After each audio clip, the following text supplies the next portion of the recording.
Ah yes, the dreaded number 3. Every series has that third part of the story where the writer starts throwing everything to the wall. Does it have something to do with the fact that they don't know what to do with the characters after the first two parts? Is it because they feel the need to stuff as much elements into the narrative in order to make a manifesto send-off? It's really hard to tell, but one thing that all of these threes have in common is that they all involve having too many cooks in the kitchen. There are too many characters, too many plot points, that it all becomes a jumbled mess in the end. But with games, there are some examples where this is the case and others where it's not. With Spyro Year of the Dragon, a lot of people complain about the Purple Dragon's third entry having too many playable characters that take up the spotlight. However, with Ratchet & Clank 3 Up Your Arsenal, many critics state that it was a perfection of the formula presented in the second game. But then we get to Sly 3 Honor Among Thieves. And where does it lie? Well, let me put it this way. If you were to ask me to choose between Sly 3 being in the Road to Darkness, where all the dog shit third entries are, versus the Road to Light, where all the good threequels lie, well, Sly 3 Honor Among Thieves would honestly be in the Road to Darkness. Now, I know there's a lot of disagreement here. Just calm down, everyone. Calm down. Shit, a Molotov cocktail. Now let me be clear, Sly 3 isn't a bad game in any way. It just doesn't reach the same height as Sly 2. And a lot of this has to do with how the additional features do more to subtract from the experience rather than supplement it. Let's face it, Sly 3 basically makes the same mistake as Spider-Man 3 and The Godfather Part 3 by adding too many characters and gameplay styles that the experience feels cluttered. And that's not to say that the inclusion of these characters were bad, but the entire execution surrounding it was off. Let's start with the story. The Sly Cooper narrative has always done a lot to strengthen the film noir atmosphere it was trying to convey, especially in its presentation, and Sly 3 is no exception. The cartoon cutscenes are still present, and they feel they've been ripped straight from a graphic novel, while Kevin Miller and Matt Olson's narration carries a little bit more weight this time around with some of the more dramatic parts. But it's still weak compared to Sly 2. Basically, it focuses on Sly having to assemble a bigger band of thieves in order to crack open the Cooper Vault at Kane Island, which holds his family heirloom. Dr. M has already set up camp there, and with his heavy machinery making it near impossible to get in, Sly needs members with a vast array of skills, for his expertise in sleuthing isn't enough. For the most part, this sets up the stakes quite well. The fact that Sly has to use a bigger band of thieves really shows that Dr. M is more powerful compared to the other final bosses in the previous games. But what Dr. M is missing from the other antagonists is proper build-up. Sly 1 subtly foreshadowed clockwork by having his shadow visible in all the pictures of his ancestors. Neil is a recurring twist villain that begins as someone that appears to be your ally, but turns against you. But with Sly 3, there's no such thing. Granted, Sucker Punch sort of attempts it when they give Dr. M a backstory based on how he used to be the brains in the original Cooper gang, and how he later turned against Sly's father after a certain event happened, but this all gets introduced at the end of the game, and it feels like it was just all stuffed together without even a hint this was even the case. I mean, all this time leading up to that point, we're left to assume that Dr. M is just this greedy motherfucker who wants to Cooper Vault for himself. We're clueless as to what connection he might have to Sly. Saving this twist for the end reduces the impact the epiphany could have had. If Sly had learned that his father had done something terrible to Dr. M, then that could have been a major character-changing moment for him. Not only would he be trying to come to grips with how to confront Dr. M, but he'd also have a serious identity crisis. If his father wasn't the honorable thief he thought he was, what would that make him? Could he still carry to Kane knowing the cruelty his father had done? Maybe this is a bit too dark for a children's game, but can I point out that this series literally had Sly's father murdered in cold blood? Surely it can handle adult themes. But Dr. M is only one villain in an entire rogues gallery. Similar to his previous endeavors, Sly faces a variety of foes, from Don Octavio, who's literally a baby boomer because of how spoiled and ruined he thinks the current generation is, to General Tsao, who's a sexist egoist who thinks women should stay in the kitchen, and he believes bloodline is everything. Compared to Sly 1 and 2, these are all kind of generic. Other than General Tsao reminding me of my favorite Chinese dish, he's just a typical arrogant egomaniac. I guess I'll give that he's a very competent villain in the sense that he's smart enough to see through Sly's disguise as a photographer in order that he could steal Bentley's laptop, which sabotages their plan temporarily, but other than that, he's basically a traditionalist who wants to use Jing King to make a greater bloodline through marriage. In Sly 2, you had villains like the Contessa, who killed off her husband in secrecy in order to become hypnotic for her own rehabilitation center. The fact she climbed the ladder through manipulation demonstrates her sinister nature. Jean Besson never intended to be a villain. He simply became frozen in an iceberg and woke up in another time period. The game sort of implies that his intentions aren't black and white malevolent, even though he does do evil things like steal the clockwork parts. Sly himself even feels sorry for him. And yet, I have to feel a little sorry for him. He's just a normal guy from the 1850s. Back in his day, he'd be a hero, but today, he's a villain. So the Claw Gang in Sly 2 were more interesting than the disconnected evil villains from Sly 3 because their backstories uniquely characterized to them. Speaking of which, they took the origin stories away. Usually in the other games, this prevented me from feeling like I was fighting another bad guy and somewhat humanized them to an extent. But with Sly 3, for some reason with the exception of Octavio, I don't know where any of these guys come from. So that's a step backwards. As a side note, this game sometimes pulls the weirdest villains out of its ass. In Episode 2, the main villain is a mask. Granted, this isn't the first medium to put an emphasis on masks, but the way Sly 3 goes about this doesn't really make any sense. What does the Mask of Dark Earth have anything to do with the miners? Wouldn't it have made more sense to face whoever was in charge of them?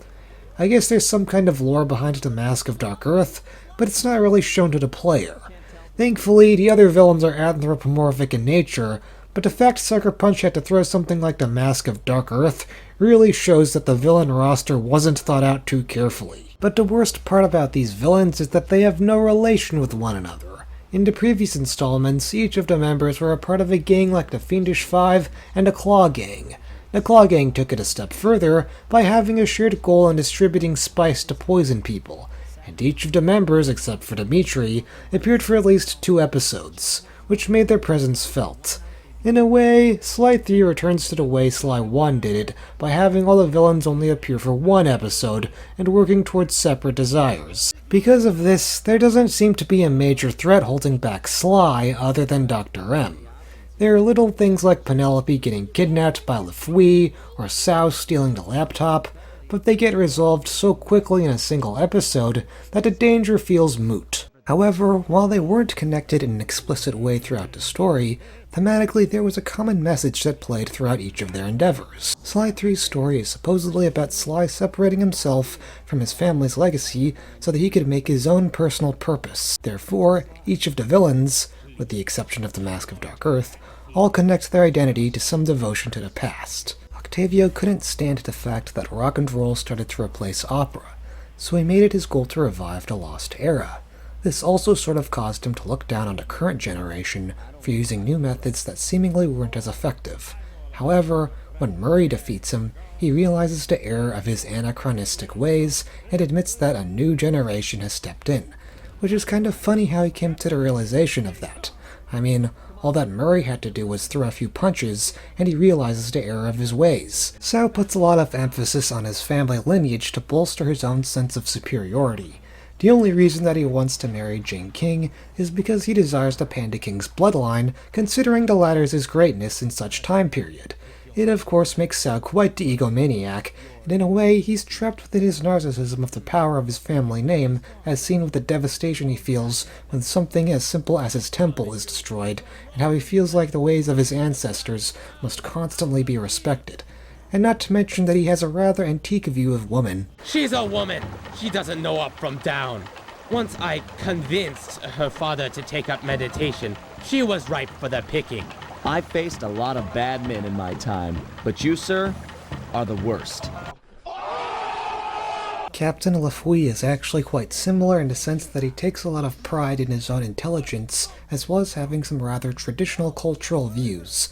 Penelope putting an end to him in a sword fight really subverted the expectations that he usually had.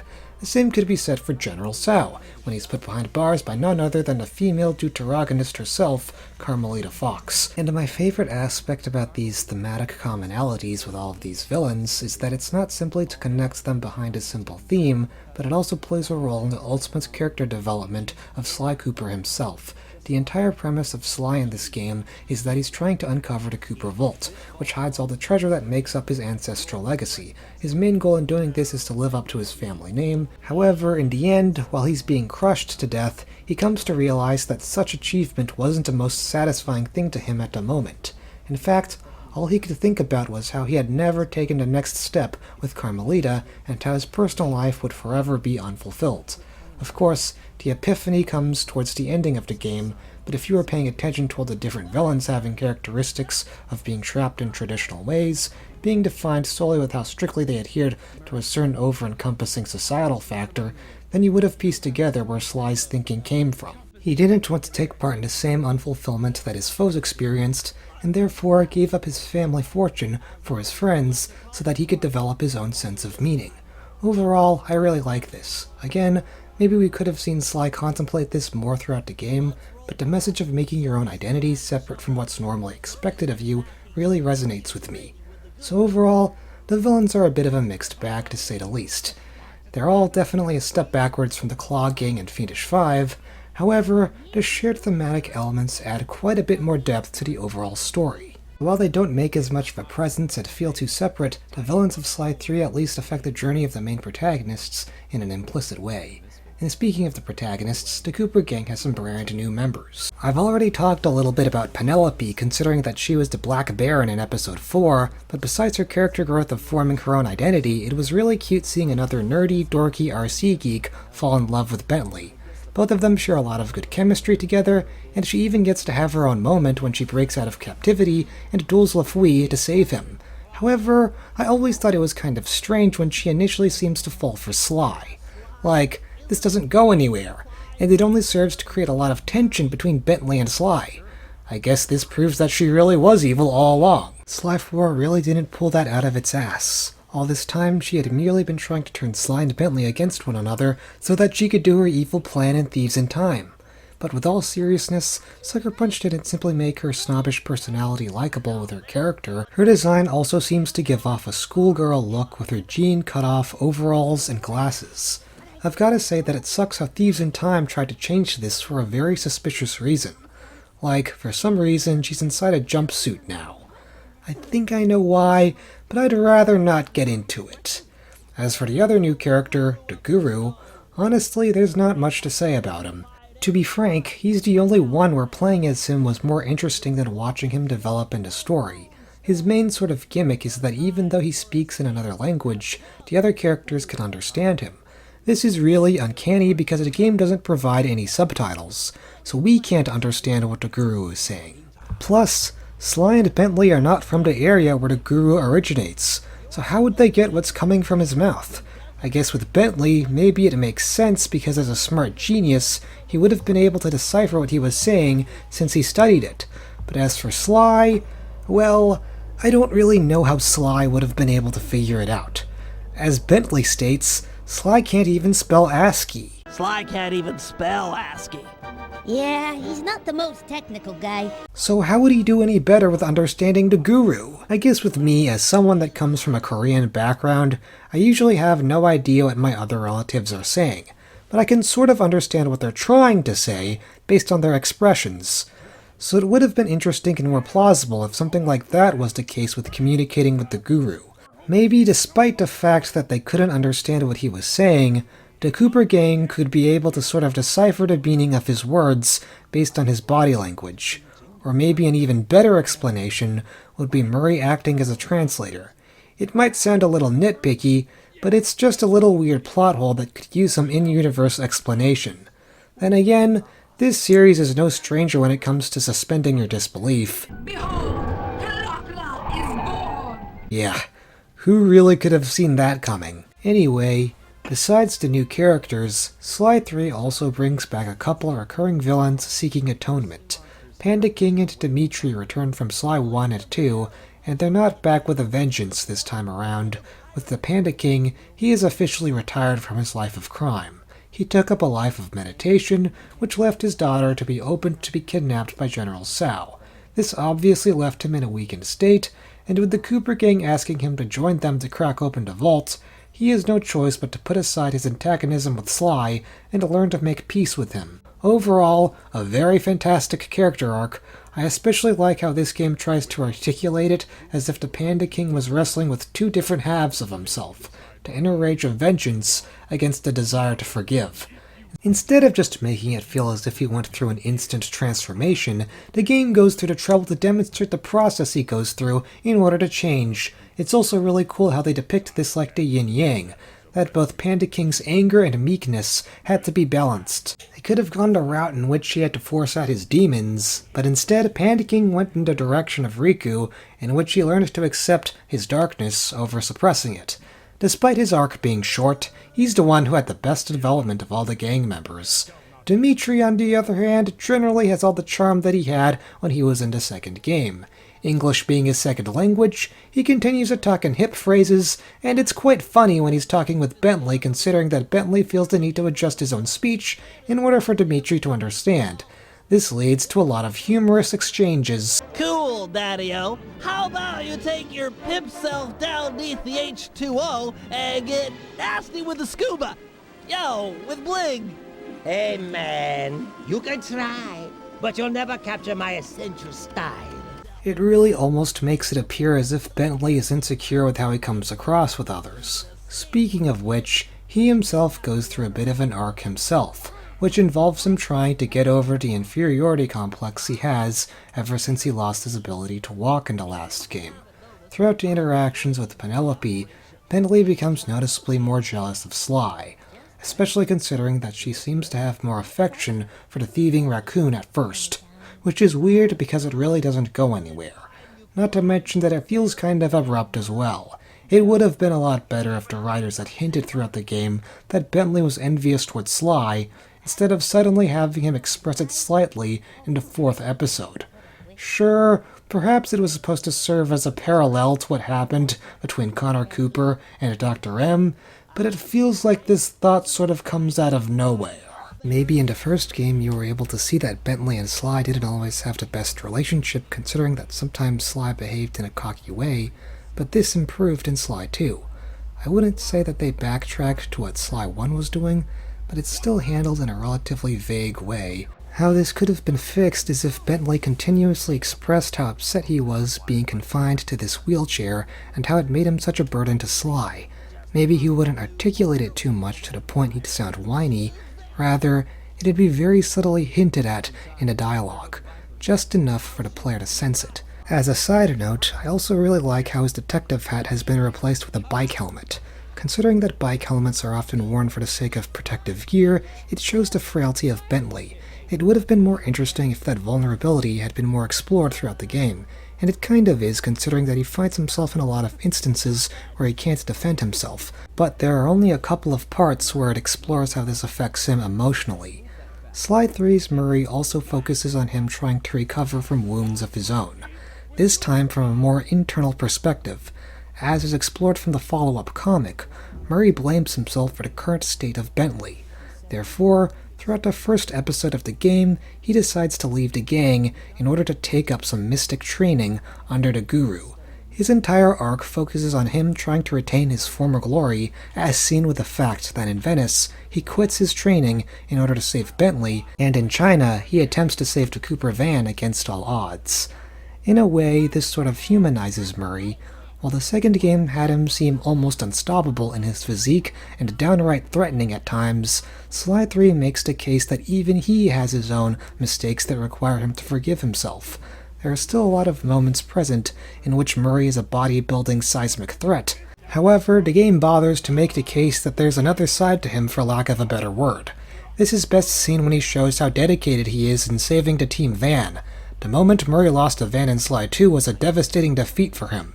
So to see him do everything in his power to get it back really demonstrates how far he's willing to go to save what he loves. Although, this scene is a bit contrived. Isn't it weird how it just happens to show up in the waters of China at the exact same time when the Cooper gang arrives? And then there's Sly himself, who I guess I have a bit of an obligation to mention since he's the freaking title character. Honestly, he brings the same energetic, charismatic personality filled with sarcastic quips, but what's most interesting is his arc. Instead of fulfilling his destiny as a master thief, he lets it go. Throughout the series, it's established that everything he does is in the name of honoring and protecting that family name. And now here he is saying that he wants to walk away from it, realizing that it's all just emptiness. Again, similar to what I said about Bentley, I appreciate the sentiment. However, I never sensed the evolution of his character. Sure, as I mentioned earlier, a lot of the villains offer some kind of connection to this theme, but it's not enough. It would have been a lot better if at the end of every episode, Sly was given time to reflect on the villain he had just defeated and wonder if he's turning into them. It would have made the happenings of each episode feel like it was affecting Sly's decision in the end, and this is my frustration with a lot of the episodes in Sly 3. Too many of them felt like they were mostly involving trying to recruit another gang member by solving an issue that was separate from the main goal of opening the Cooper Vault. If they had somehow tied it back to Sly, then the stories within the episode would have felt more meaningful to the plot as a whole. And then we get to the ending of Sly 3.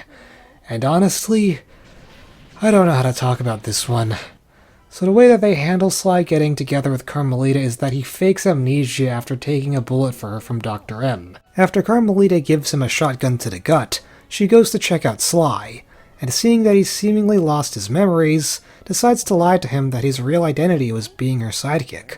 Sly abides by this, and after so much of a will they, won't they finally pair up. However, there's a certain degree of lack of ingenuity in how this was done.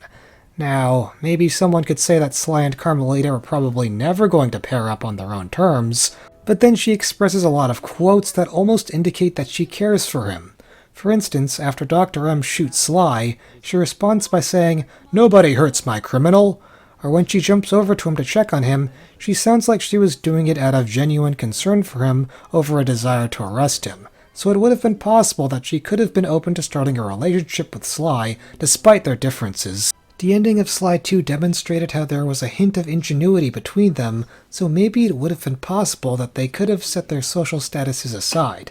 Maybe I'm stretching my interpretation of the characters a little, but it doesn't quite feel like a very genuine relationship if they're playing false with one another. Especially considering that this game's main theme is about breaking through traditional boundaries. One has to wonder if Carmelita still would have saved him if Sly hadn't feigned amnesia. The end of Sly 2 showed these two on their first date and established a blossoming relationship between them. Why Sucker Punch chose a bit of a cop-out conclusion to this, no pun intended, is beyond me. However, if there's one thing the amnesia detail does well, it's leaving behind a satisfying yet also open-ended finale. It's a cliffhanger, at least at the surface level. Sure, that wink of an eye almost feels like it's indicating that there's going to be more to come, but there is a huge difference between what they did in Sly 4 and what happened here. In Sly 3, it almost seems to indicate that the game is leaving it open for the player to fill it in. It doesn't blatantly state that there's going to be an upcoming sequel or anything. It's almost like the conclusion is trying to say, the story's over, but there's always room for more. Maybe this is a bit of a tangent, but it works to the same extent as the Calvin and Hobbes ending. It closes the book while suggesting the possibility that there's more out there. Compare that with Sly being stuck in Egypt.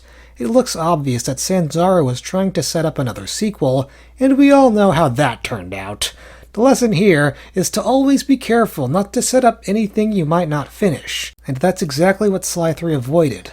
Though Sly was seemingly happy with Carmelita, the meaning behind the wink of an eye was left vague for a reason. The final thing I'd like to talk about in this department might be a little strange, as I often don't cover it, but compared to the other two games, Sly 3 pushes its humor a bit far in comparison. Now, I do like the personalities some of these guards have. It has a slapstick tone that's cheeky and charming at the same time. Take this Venice guard, for instance. He literally wants to be buried in his mom's pasta sauce. I guess that you really like her cooking. Mamma mia, I want to be buried in her sauce. It's heaven. Okay, there's certainly nothing Oedipal about that. Or Carmelita becoming a 50-foot monster. Just to clear some things up, I think this part is a little more strange and cringy than actually funny. I'm not quite sure what was going on in Nate Fox's head when he wrote this part. I do think they went a little overboard with this, but I'd rather not open that can of worms and move on. So overall, Sly 3's story is a bit of a mixed bag. It has some well-written parts, but it also has quite a few misses compared to Sly 2. Now the gameplay, on the other hand, also has its own issues too. It adds a lot of new features compared to Sly 2, and it kind of builds up off of the already perfected formula, but some of these new additions were either unnecessary or not really fully developed. To be fair, Sucker Punch knew this was going to be the last time that they ever touched a Sly Cooper series, so they felt the need to add as much as possible so that they wouldn't be looking back with regret. That being said, a lot of these additions tend to vary in quality. To start with the most basic of basics in terms of changes, Bentley and Murray can now pickpocket. This is absolutely a solid new feature because it made gathering up money to buy ThiefNet abilities much easier. It also really helps that the loot will instantly provide you with money and you no longer have to travel all the way back to the safe house in order for it to count. Of course, another way to get tons of money is through the pirate ships, but we'll get there. Another feature that got expanded upon from the second game are the power-ups. This time, they're actually more situational than before. Bentley's hover pack actually allows him to get up to higher ledges by almost acting like a triple jump of sorts. Sly, on the other hand, has more combat-oriented moves like a stronger spin attack and a push attack, which can be upgraded to different levels. While it takes a lot longer to charge, it proves to do more damage in the process. Old favorites like the Paraglider and Silent Obliteration also make a return, being just as good as before. But Sly 3 delivers much more than special editions for the Cooper gang. Enter the vehicle sections, and there's a lot of driving in Honor Among Thieves. To begin, there's the crane in Episode 2, and it mostly just picks up enemies and throws them around. Granted, you can also pick them up and drop them in a pit, so it's a very simple but effective vehicle to control. As for the biplanes, honestly, these are basically identical to how they were in Crash Bandicoot 3. You'll be barrel rolling through a barrage of enemy fire while shooting down as many aircrafts as possible. I guess if there's one complaint that I have, it's that when I run out of bullets, it's quite a hassle to try and look for another stack of them to fill up. So it really takes me out of the experience just to look for a stack of ammunition every time I ran out. The turrets from Sly 2 return, and they basically work the same. However, they've been improved upon because now you're shooting while moving on a motorboat, which means these parts are more exciting than when you were just firing while sitting still in the last game. But for all this praise, we come to the most controversial vehicle of them all, the pirate ship. I must say that as satisfying as it was blowing up enemy vessels for lots of cash, or being able to go onto their deck to beat the crap out of their crew, the pirate ship felt like a very sudden addition that seemingly came out of nowhere. I mean, yeah, it kinda fits the pirate theme, but the fact that the first half of the level was done with the normal hub, it doesn't feel 100% necessary, especially considering that you only used this in the last segment of Bloodbath Bay. Now, granted, maybe you could say the same thing about the biplane stages, but at least those were somewhat recurring, especially with how you had the flying section in the final chapter. In fact, you could say that about any of the vehicle sections, for they all were very specific to their own episode.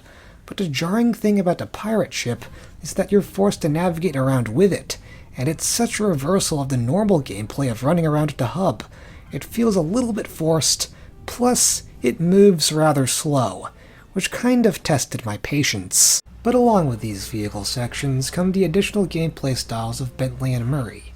Now, there are some elements that are reused from Sly 2, like the one where Bentley sets the traps for his foes, or his hacking minigames, and these for the most part don't feel like they've changed much.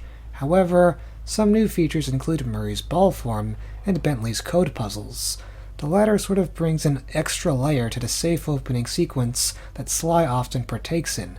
It's an interesting puzzle that makes me feel like a thief.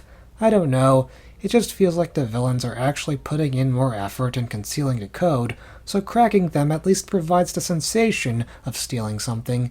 Too bad there are only a couple of them. As for Murray's ball form, it lets him bounce up to large heights and roll underneath lasers. However, it's very situational, so you most likely won't feel the need to use it while free roaming into hub. It was a bit of a missed opportunity. It would have been really cool being able to go high up in order to traverse to rooftops like Sly, but this is rather small and insignificant compared to the faulty mechanic of the dialogue options. Now, I don't know all that much about point-and-click adventure games, but it would have been interesting if Sly 3 had tried to implement different results depending on the choice you pick, because a lot of the time, it has the player go through all the options until they get the right answer.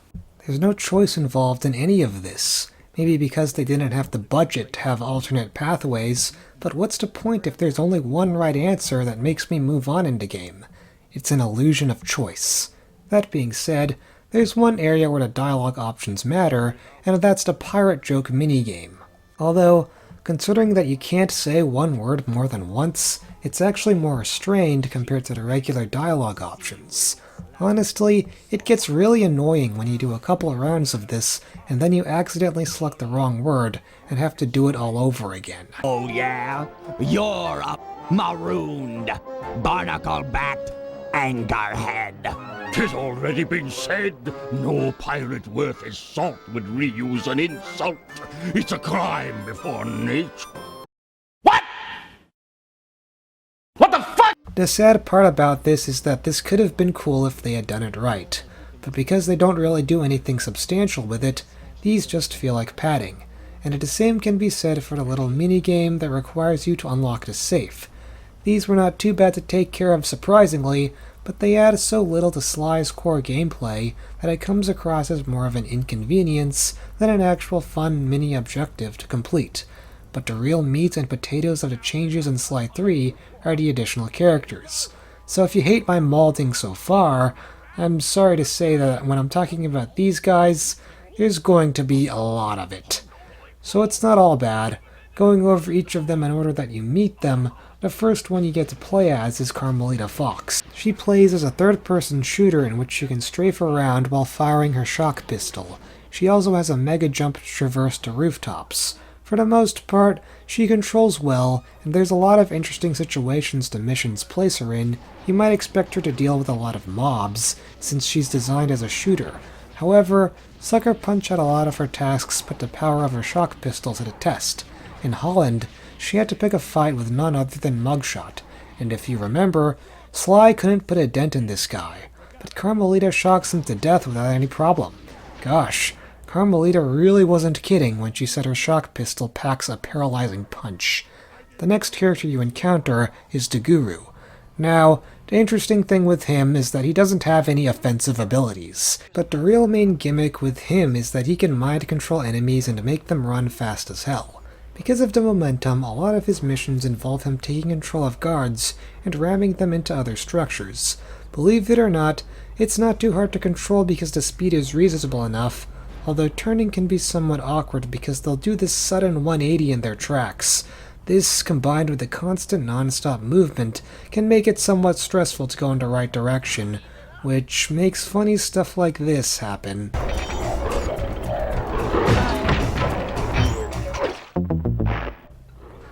Then again, it's incredibly satisfying to ram enemies into machinery. One of the missions involves you trying to control a wolf and blaze through the guards in a non-stop charge across the map. There's a real sense of power just mowing through enemies like they're nothing. Maybe Demurray is often the one that's depicted as the muscle of the gang, but he really cannot match the sheer strength of power that comes with the Guru's mind-controlling abilities. Seriously, don't let his size fool you.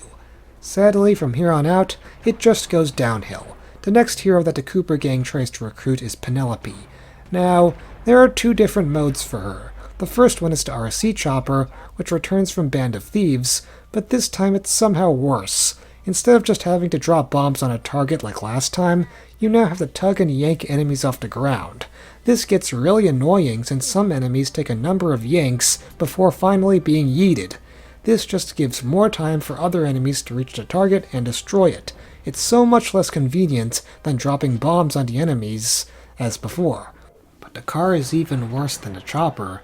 The physics are so insufferable to deal with. I get that they're trying to simulate an actual RC car, but some of these level designs just don't accommodate for it. For instance, in Bloodbath Bay, one mission requires you to collect some parts of a disc. Because some of these are on top of some buildings, sometimes you have to platform with the RC car to get some of them. And that goes as well as it sounds. Maybe if they had gone with more linear levels, it might have worked better, because I can't help but wonder who thought it was a good idea to control the car in these open areas. What should have been fast-paced levels ended up having me crawl at a sluggish pace in vain hopes that I don't drive too close to a wall to end up flipping. Maybe I need to learn to appreciate the realism of the physics. Who knows? Maybe I need to learn to get good. But honestly, I wish I could play as Penelope on foot. Gosh, can the Panda King get any better?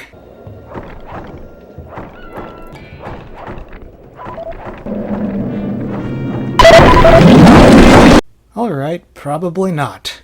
Granted, that's pretty relative depending on your tastes. The Panda King is cool in concept, but not so great in execution.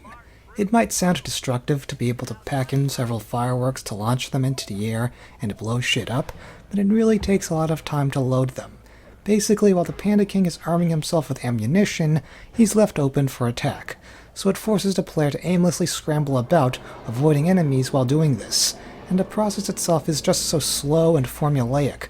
The only other option to attack is a single karate chop that he does, and honestly, whatever happened to all those flame fu moves he could do in Sly 1?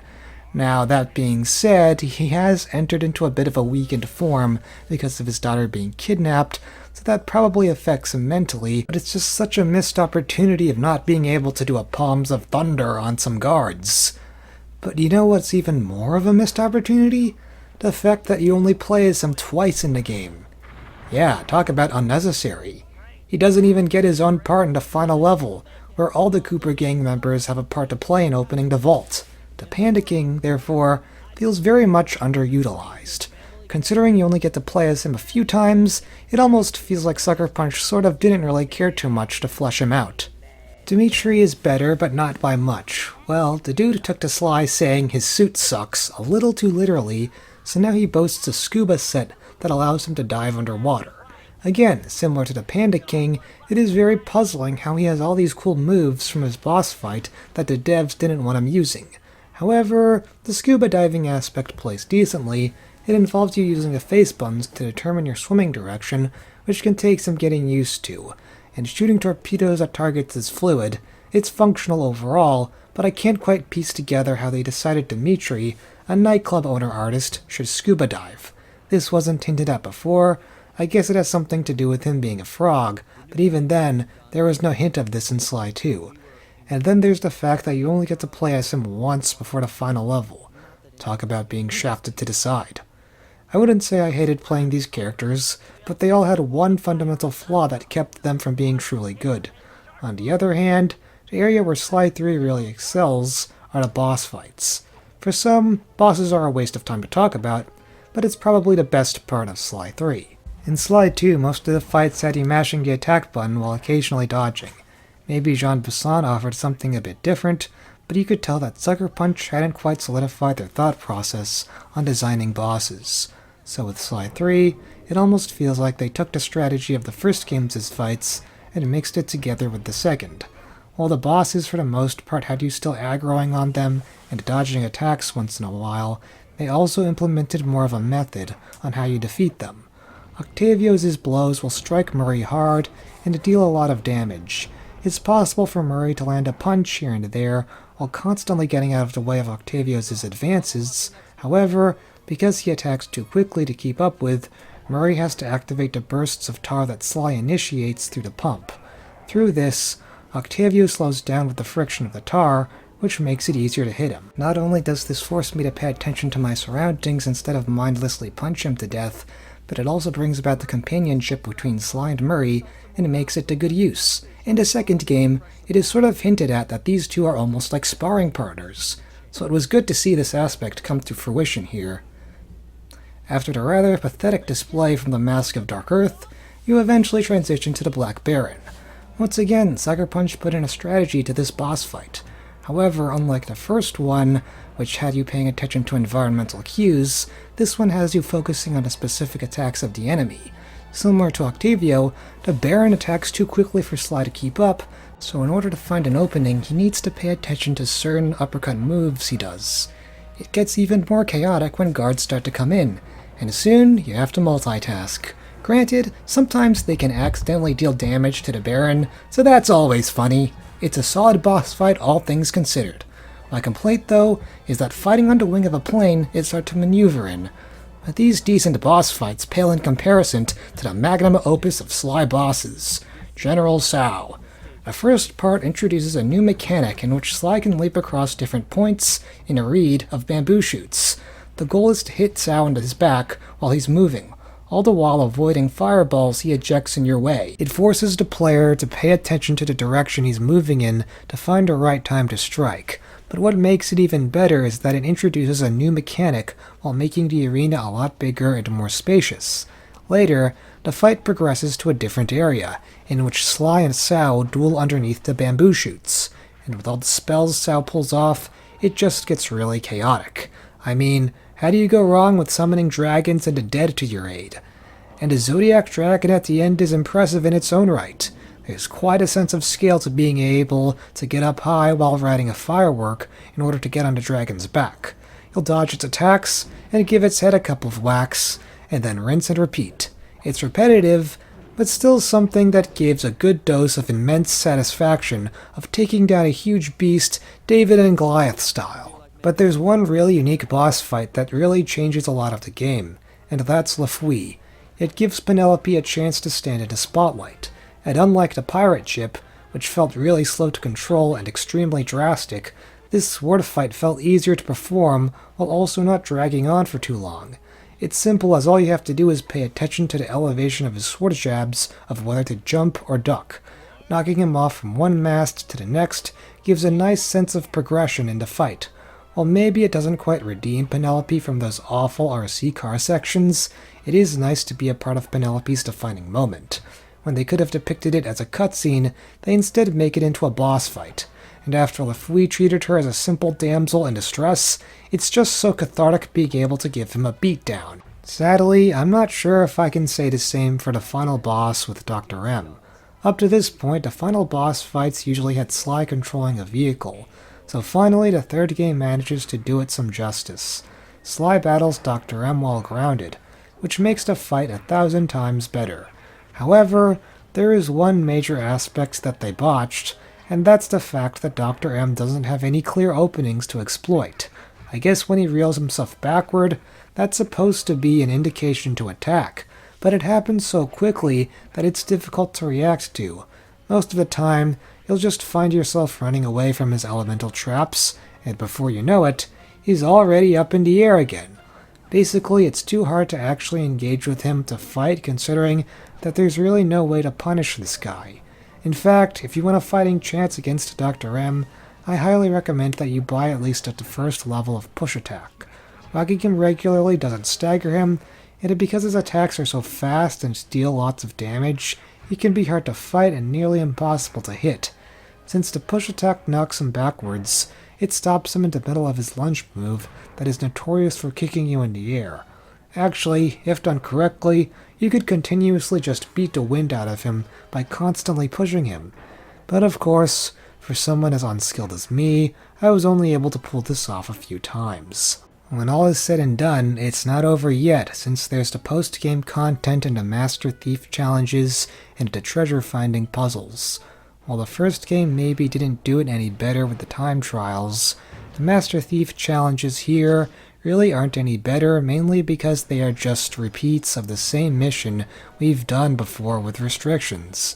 They at least could have tried and given us something new to experience with these tasks, but instead, it's just climb up to the balloon like you did before, except do it in the allotted time, or blow up all the blue vipers with half your health. At least if you do most of them, you get a developer's commentary video, as well as a goodbye my sweet special series of cutscenes. So they do have some kind of a reward, but for what it's worth, Sucker Punch could have been more creative with these. If I were to be completely honest, in this case, I enjoyed the treasure hunting minigame a lot more, because at least that was something innovative. Maybe some of the clues were hard to figure out, that it was an interesting way to use the level design surroundings to make a puzzle to solve. So with all that being said, is Sly 3 a bad threequel? As much as I want to say no, it actually kind of is.